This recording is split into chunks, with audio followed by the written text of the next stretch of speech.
Please like. Please comment. Please subscribe. Please do all the things that help. Hello, this is Bridget with Divine Essentials. So I was going to do some of the Reiki 2 for you tonight. I did make a manual, like I have a lot of the manual created so far. And we're going to talk about some of the different focuses within Reiki 2. I don't want to make it such a long video that people don't watch the whole thing. And then at the end, when it's time to do like the attunement, I'm going to make a separate video for that and have it be available through my Etsy shop for a lower than normal price. Like usually to go to Reiki 2, it would be over $200 to go get your certification in that. But this way, what will happen is you're going to be able to get your certification with the attunement. And when you download it, you'll get the video for the attunement, and you'll get like a template that opens up in Canva, and you'll be able to type your name in for your certificate and your date.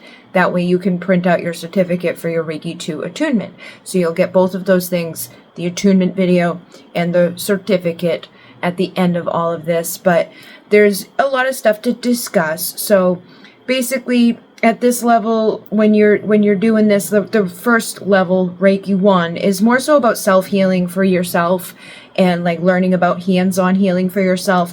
But when you get to like Reiki 2, the focus is for healing others. It's for distance healing, working with mental and emotional healing. And this is where we're going to introduce the different types of symbols and things like that. So at this level, the practitioner learns to use Reiki beyond the physical touch, expanding into emotional and mental healing. The ability to perform distance healing is introduced, meaning practitioners can send Reiki across time and space. Now, when I teach Reiki in Reiki 1, I do talk to you about Reiki 2 concepts, because I was already doing Reiki 2 things before I even got Reiki, okay? I was already sending my dad healing in a distance from me, and I was already like inclined to do those things. So that's why I felt limited by when I went to Reiki 1, and it was like, oh no, you have to go to Reiki 2. I don't really subscribe to that, but this is where more of that teaching comes in. So the goal of Reiki 2 is to deepen your practice, working on a broader range of issues such as physical, emotional, and mental healing, and offer healing to people remotely. So they don't have to be there in person with you. And again, this is why we can do things like Reiki or Monika or different modalities that are out there, different activations that are out there at a distance, or light healing, all of the things that you see out there that people are beaming through space and time, because there is no limitation on energy. It can go anywhere. So Reiki level, there's no symbols in that, in the Reiki level 1. There's no symbols taught at that level. It's basically just learning about the hand positions, which even in that is basically like, I feel intuitive more than anything. Like, yeah, there are certain hand positions that make sense or certain things, but I've noticed when I put people on the table or I do things with people, it's like my intuition guides me where to go. And it may not align to a certain hand position, but when we get to Reiki 2, we can start bringing in symbols. So there's 3 powerful symbols. There's the chokure, and that's for the power symbol. It amplifies Reiki energy. There's the seiheki, and that's for emotional and mental healing, and it works on the emotional and mental levels. And then there's the the Hanshose Shonen, the Hanshose Shonen, which is a pretty complicated one. It's like, and that one is for the distance healing symbol. It allows the practitioner to send Reiki across time and space. So when you bring those together, right, you can do long distance healing across time and space, powerfully amplified for the mental, emotional, spiritual healing of others. So practitioners learn to draw, activate, and work with these symbols, integrating them into their healing practice. They also learn how to perform distance healing and focus on specific intentions, events, and situations. So when you know somebody in your family is going to the hospital and they're going to have an operation, you might want to sit and send energy, amplified energy, to protect them and help them and assist them in staying cool, calm, collected. You might want to send energy to the whole situation, to the doctors, to the nurses, to the people that are going to be working on that person while they're unconscious, the person that's distributing the drugs to them that are going to have them fall asleep and all of that. So we can send good intentions, good vibrations, powerful healing through time and space to all those people to keep them cool, calm, collected, and help them do what they need to do in that time. And then if there's something else going on, like we know the election's coming up, right? Like we can send some energy to help with that. But I would keep out your own personal motivations on that. Like, we don't do anything evil. We want to do what is for the highest and best of everybody there. Let's keep everybody cool, calm, collected. Let's not let separation and divide come into the situation. Let's not let the manipulating things that can happen in the world happen here. And let's do what's the best possible outcome. Let's send good vibrations. Let's protect things. And if even for yourself, you know, like if you know you have something coming up in a few days or in a month or whatever, and you're nervous about it, you can start sending healing to that prior to. You can set things up energetically. You can create sacred space around those events, around those situations.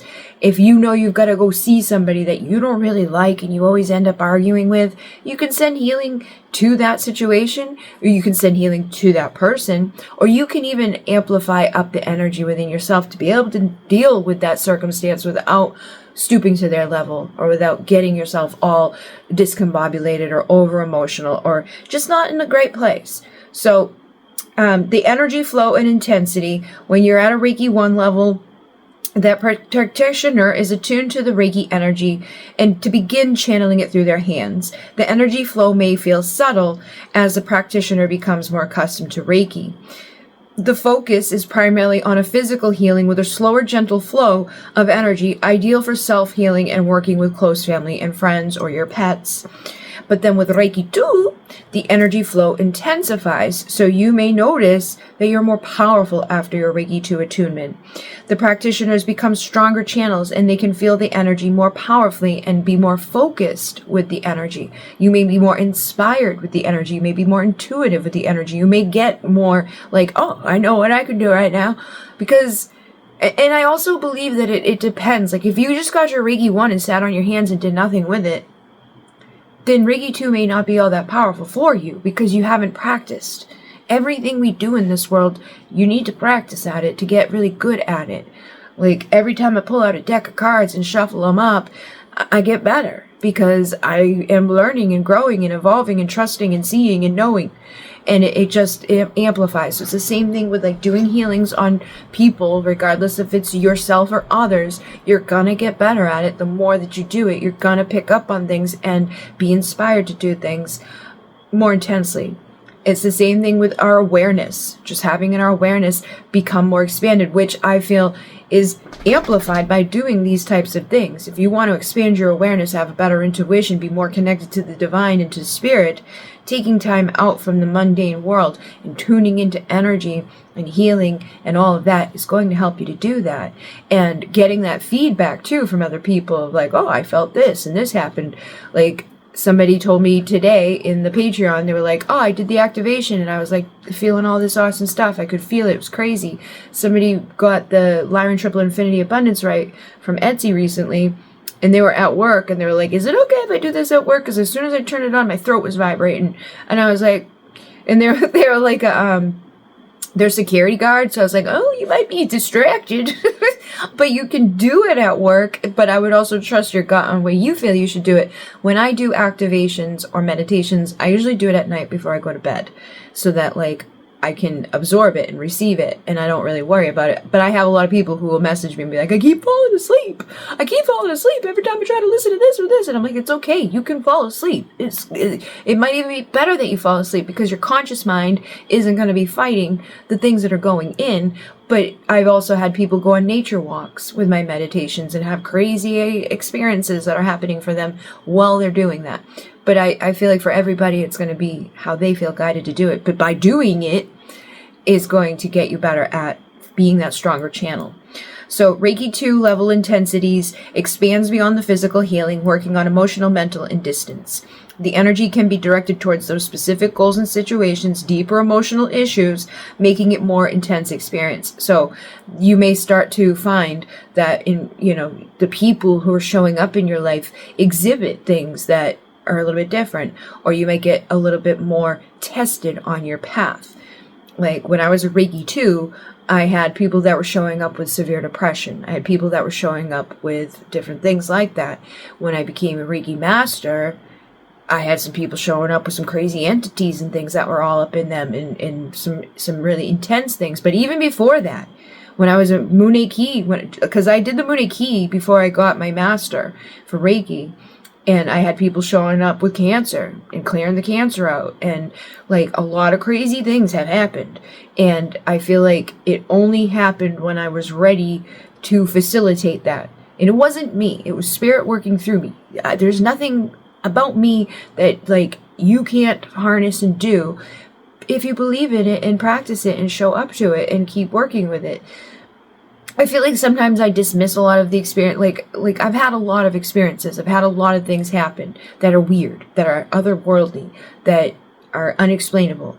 But I don't feel like I'm any more special than anybody else. 1111. I feel like anybody can have those experiences happen.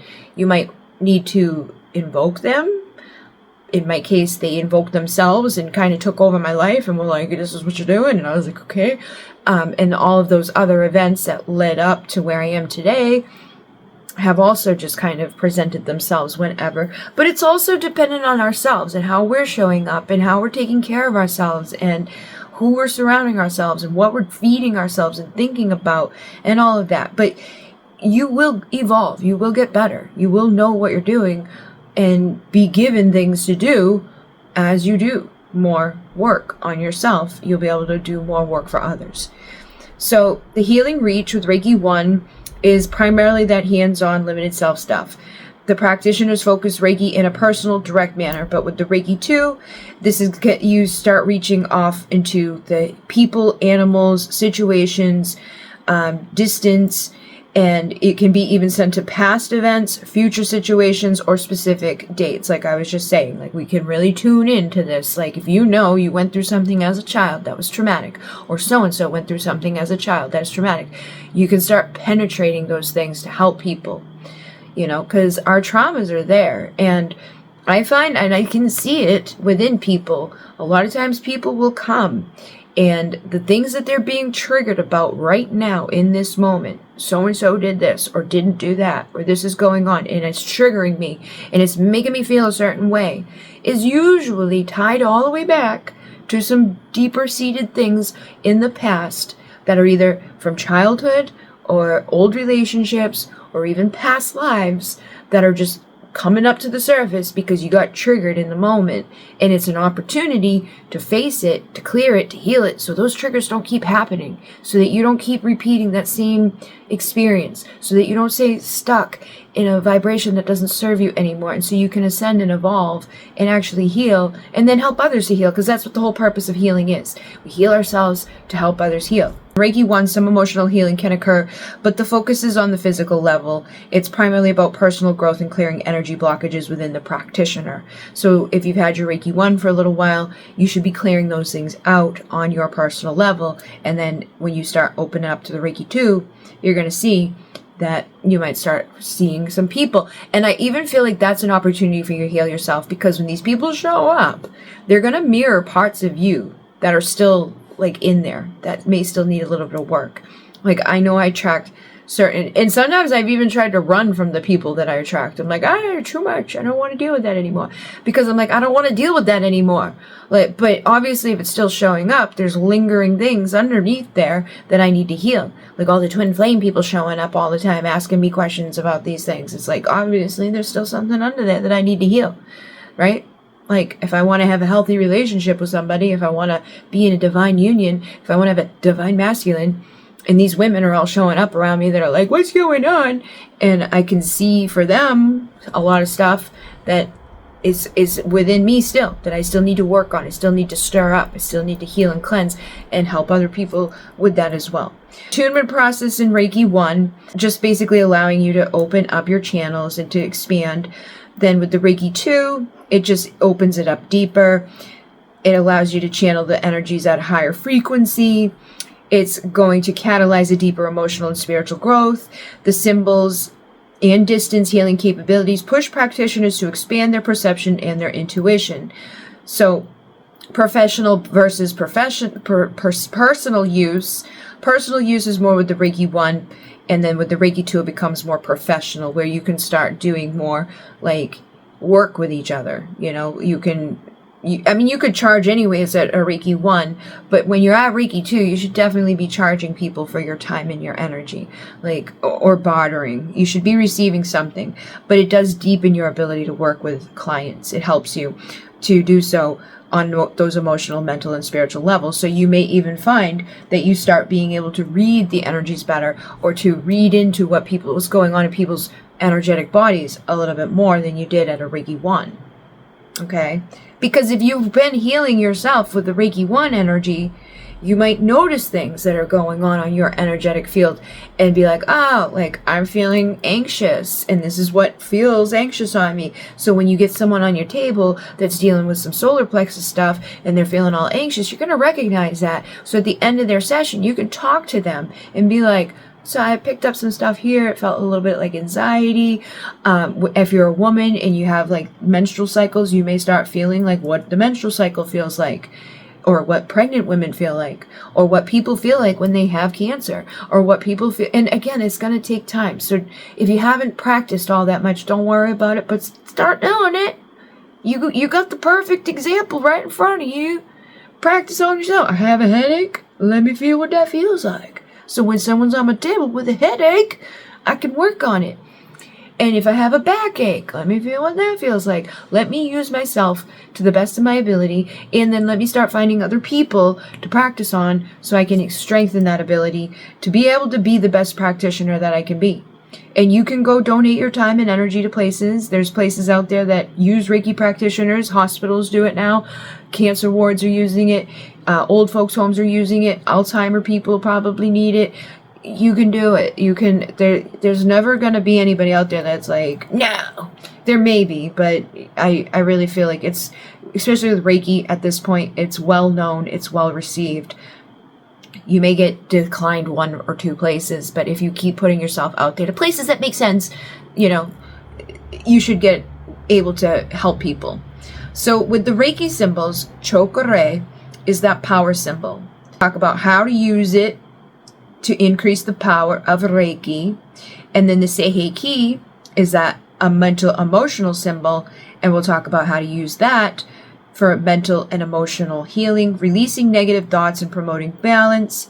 And the Hansho Seishonen is the distance healing symbol, and we're going to be figuring out how to use that to send those other energies across time and space, allowing for distance healing.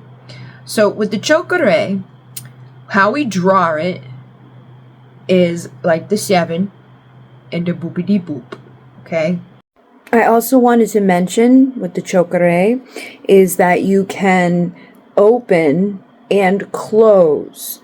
Okay, so one way we open and one way we close. I will show you on the screen what I mean. Open, close.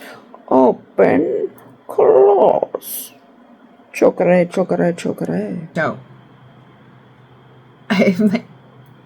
I feel like the person from the Disney Channel. Visualize or draw the spiral with the vertical line. Start by drawing the vertical line downward and then do the spiral. Okay? I feel like it's like a 7 in this. And don't get up here too much about it, because if you get up here too much about it, you actually are going to be cutting off the energy. You shouldn't be thinking so much, more so as just feeling and doing.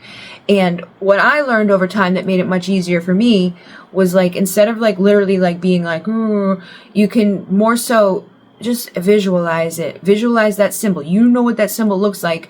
You know you're intending to bring that symbol to life. It can be very quick. It can be like, oh, there we go. There's the thing. There's that 7 with the spiral. And you can use this to do a lot of different things. You can use that that movement of that spiral to open people's chakras up.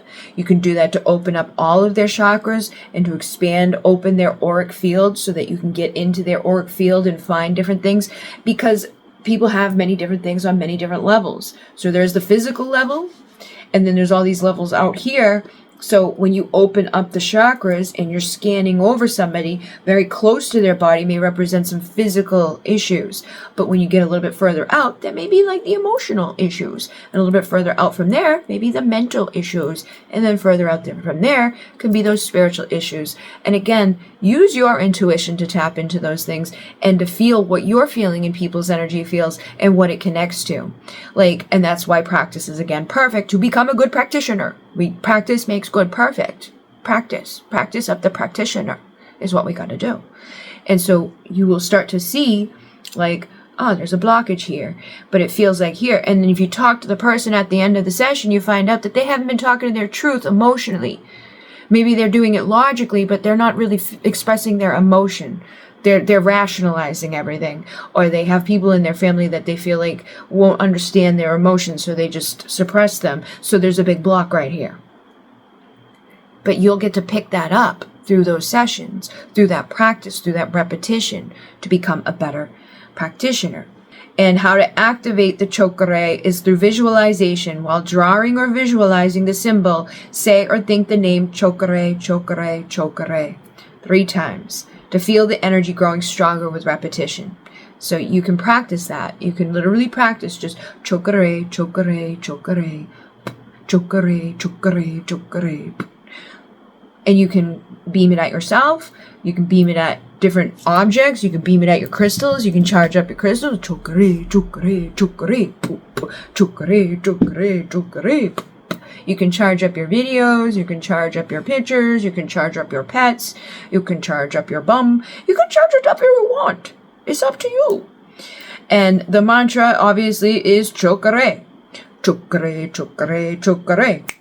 Chakra, chakra, chakra. Intent. Set the intention to increase the flow of Reiki energy. The more focused your intention, the more potent the activation. Chakra, chakra, chakra.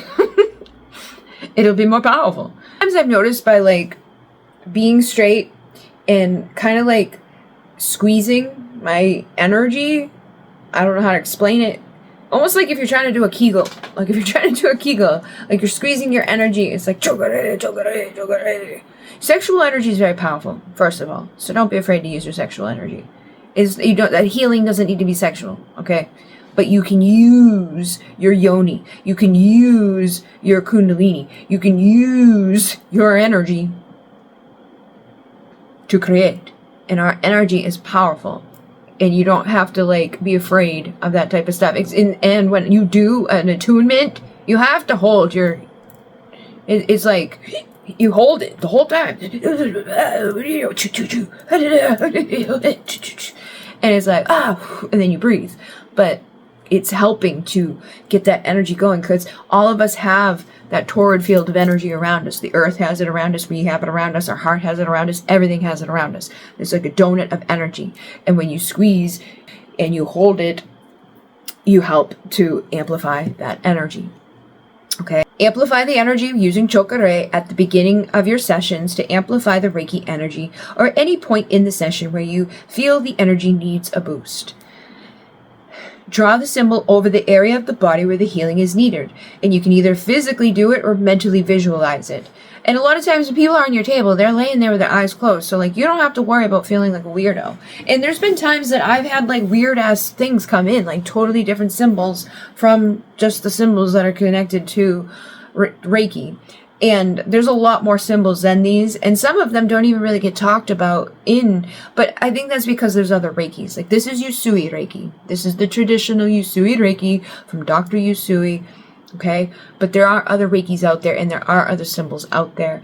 And I honestly feel once you get really comfortable, you don't even really need the symbols anymore. It's almost like your intention, your touch, your energy is going to become attuned to all of these things that you've been doing and connecting with, that it kind of just becomes second nature. So you may even find that you start channeling your own symbols in, or you start feeling your own ways of working. Like you may be like, I'm going to put a crystal here, and I'm going to put a crystal there, and I'm going to use a little Palo Santo here, and I'm going to use a sound tool here, and I'm going to do this, and I'm going to do that, and I'm just going to go with the flow. Those are the best sessions in the world, is when the people just go with the flow, and they're not like, oh, wait, chokare, chokare, chokare, like thinking about it too much.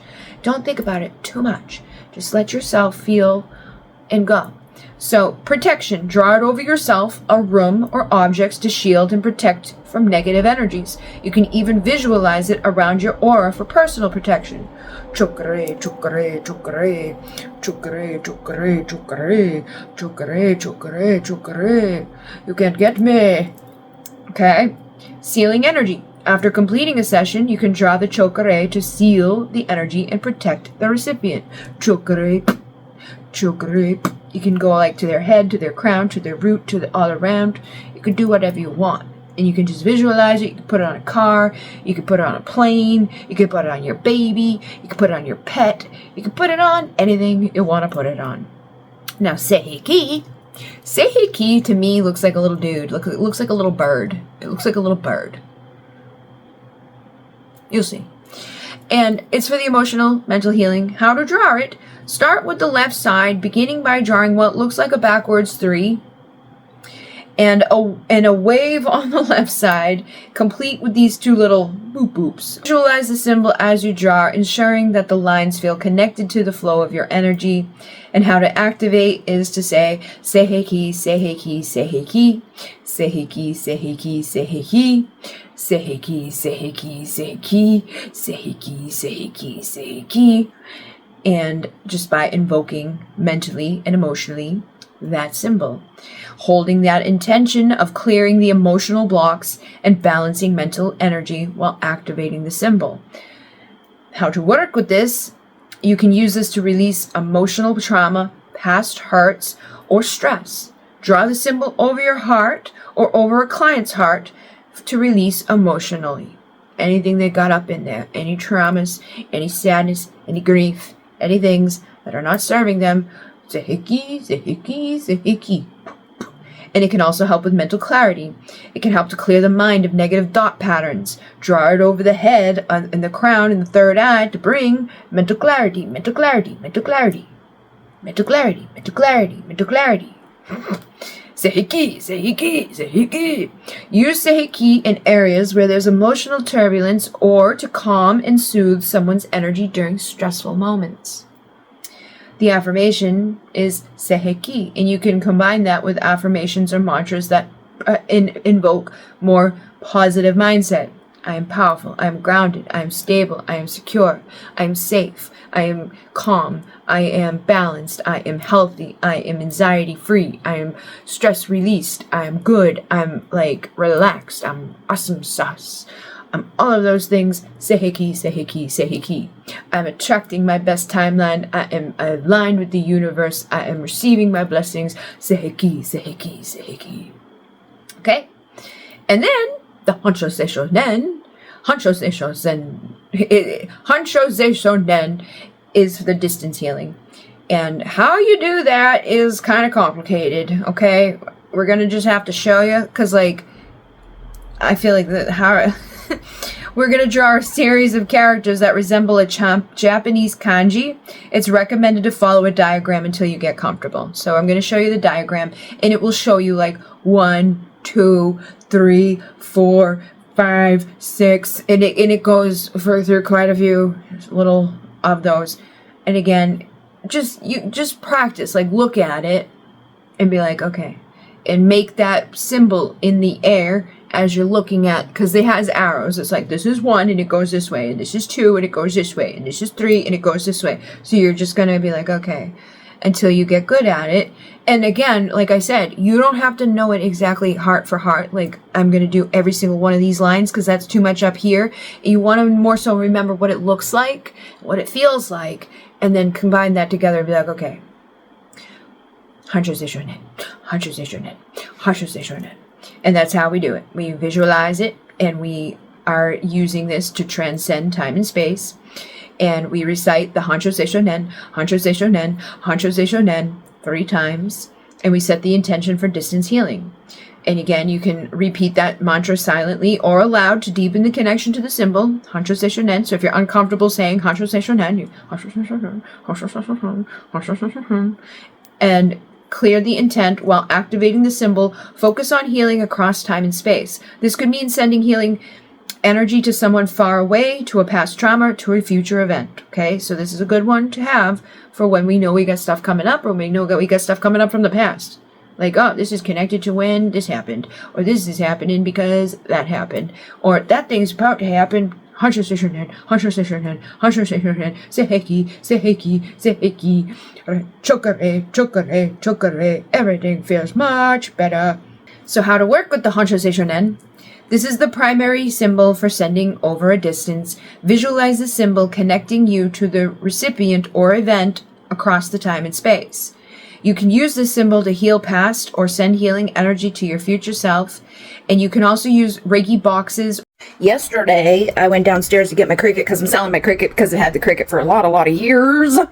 And I've never even used it. Styrofoam's still in it. So if anybody wants it, I'm selling the Cricut Maker, the big one, with like $100 worth of supplies, extra tools, papers, the little blades and things. But while I was doing that, I found this box that I bought for the fucking other thing that I bought, the laser engraver. Actually, there's 2 boxes here, but I was thinking maybe I could make a Reiki box.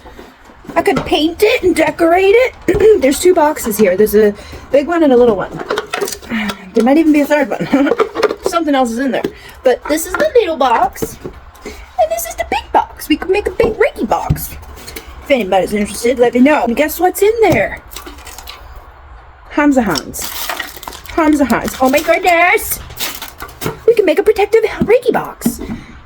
I could go live and paint it and decorate it and discuss things and talk about Reiki. Let me know. Surrogate objects that you're going to use Reiki healing for. You can write down a person's name on a piece of paper or use a photograph of a person and visualize the Hancho Se Shonen symbol over the object, sending healing. You can also combine the symbols while performing distance healing, bringing in that Hancho Se Shonen with the Chokare to strengthen and the Seiheki to address any emotional or mental turmoil that could be brought up. And again, you can charge items too. You could charge up this crystal and send that over distance and time. Or you could use the crystal to represent something. Like this is going to be representative of the past traumas. Or this is going to be representative of the event that's coming up. So I'm going to put this here and I'm going to keep sending energy to it every day and every night until that event takes place or until that old trauma is released. And you can make like a Reiki box and charge that Reiki box up. You can put Reiki symbols on the box, in the box. You can put crystals in the box. You can put names and photos in the box. You can put intentions in the box. You can do all types of things, okay? However you feel guided to do it is up to you. Some people use teddy bears. Some people use just an imaginary, like they like pretend someone's inside their hand, or they use their finger and they imagine the finger is the person. Like, and it's all good. It's however you feel like you want to do it. So when you're preparing for a session, at the start of a session, you're going to do the chokare to boost the over energy and flow. If the client seems to have some emotional imbalances, you can draw the seiheki over the heart or any other affected chakras. So if you know they're going through a bad breakup, or you know that they're like emotionally upset with their parents or somebody in their family, you could do that over their sacral, because their sacral connects to their relationships. Or if you know that they're nervous about an upcoming event, or they're nervous about like some job interview, or you just know that they're holding on to anxiety and stuff from other events, we could draw it over their solar plexus because that connects to that. And again, the heart is all their compassion. If you know they're struggling with grief, you know they're having a hard time, boop, boop, boop. And if you know that they're messed up down here, because of what they're thinking and seeing or what they're imagining in their minds, because some people create these bad things, like they think everybody hates them. They think everything's working against them. They think something's going to come get them. They think that everything is doomed for them. Well, let's work up here. Let's get that out of there because that's not helping anything. Or maybe they're cut off from spirit. They don't trust their intuition. They're never getting any insights. They're just constantly logical about everything, and it could be a detriment for them. Let's do some stuff up here. You know, let's amplify that healing up here. And if we know that that's going on with them and they're at a distance, let's make sure that we're putting that Hansho Seisho Nen in there to send it through the distance in time. And we're using either a visualization of them in our mind, or we're having something in front of us. Like when I did the Muneki, I would imagine people are sitting in the chair or laying on the table, whatever I was doing. I pretend like they're there, right there with me, and I send it to them in that moment, the healing that they needed or the activation that we're doing, whatever was going on. It's as if they're right here with me, and anybody who comes to that, I allow them and their I am presence to align to receive those activations. And I know it works because I still got people getting activations 5 years later down the road that are like, my throat's fucking tingling and this thing's happening and that thing's happening. So it still works. It doesn't exempt. It doesn't run out. It's limitless. It's infinite. Okay?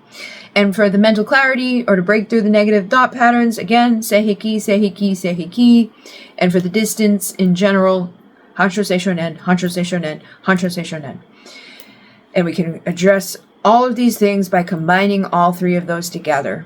So personal healing protection before meditation or self-Reiki, you can also do the Chokure to enhance your personal energy and protection. So you can put that anywhere you feel guided to do, or even at the corners of the room that you're in. You could put it on your Reiki table if you have a certain table that you're using, or you can even charge up your clothes and things, or your certain jewelry that you're using. You can infuse this with whatever it is that you're going to be working with or using on a regular basis. If you want to charge up your phone with protection so that you know you're only getting high vibrational messages and things through it. Or you protect your items, protect your pocketbook before you go out in public and chokare. I'm protecting my money, I'm protecting my credit cards, I'm protecting my belongings, I'm protecting my body, I'm protecting myself, I'm protecting my thoughts, I'm protecting my mind, I'm protecting my energy from all of the idiots out there who want to mess with it. I'm protecting it, and I'm protecting my mind from worrying about idiots. Chukare, they can't get me, I'm all good. We can also balance our emotions with jarring that Seiheki over the heart, again, releasing those emotional blockages, and just practice. Sealing the energy at the end, again, after we do any type of energy work, at the end of that, we can do the Chokare to seal it and protect it and to keep it safe so that every time somebody comes to it in the future, they're still receiving the best of the energy that was available in that moment. It's not going to dissipate. It's not going away. It's not going to get weaker over time. It's going to keep its same power and, good energies. And then Chokare, Seiheki, use these together when working on emotional and physical healing simultaneously. Chokare and Hansho Seisho Nen. This combination is excellent for boosting the strength of distance healing. Seiheki and Hansho Seisho Nen, used for healing emotional wounds from the past or sending emotional support across time and space. So what to expect during a Reiki Level 2 attunement? I think we can talk about that in the next video, and then we'll do the attunements and stuff. But this is part 1 of Reiki 2 teachings. Hopefully it has helped you a little bit. If you have any questions, any concerns, anything you want to know, put it in the comments. Please like, please comment, please subscribe, please do all the things that help. Chokare. Thank you.